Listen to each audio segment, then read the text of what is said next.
Aubie Camp graduated from high school in 1964.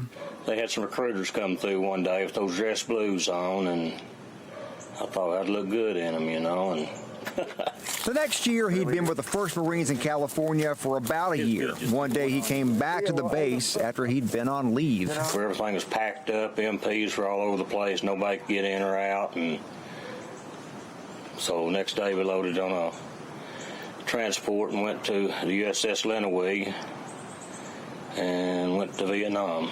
That was the summer of '65. Mr. Camp was in the initial troop buildup for the Vietnam War.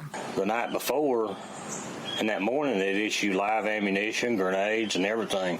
We were going to war. Aubie Camp told me when they landed, things were calm, but they didn't stay that way. About 2:30 in the morning, everybody was asleep, and they hit us. This was the Battle of Hill 22. They were outnumbered 75 to maybe 400. He and his Marines were hit with a grenade. Many were hurt badly. Some were killed. He says he looked up and as many as 10 enemy combatants were charging him. 1 to 2 minutes, we would have been dead. I ducked down, and I said, God, please get me out of here. 7 words. Probably took, 2 seconds. And I raced back up to, do what I've been trained to do, and they were pulling back. Mr. Camp stayed in the fight for the rest of the night. Next morning, we had 20 dead and 45 wounded.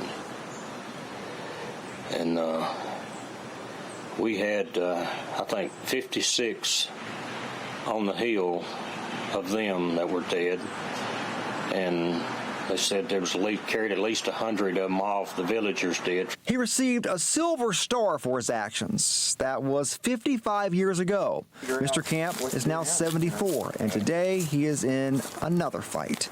He has colon cancer. His doctors have told him he only has a few months to live.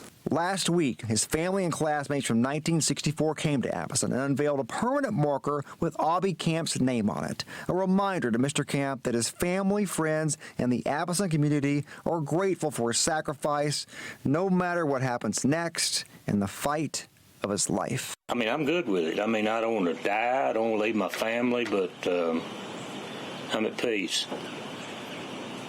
I'm not going to go out kicking and screaming, and, I think God's got a plan for everybody, and you need to be ready when you fit into that plan, and that's the way I feel. Aubie Camp told me when he enlisted in the Marines, he said he couldn't wait to get out of Apison. When he got out of the Marines, he said he couldn't wait to get back. There are roughly 600,000 Vietnam veterans who served on the ground or in the air over Vietnam who are still living today.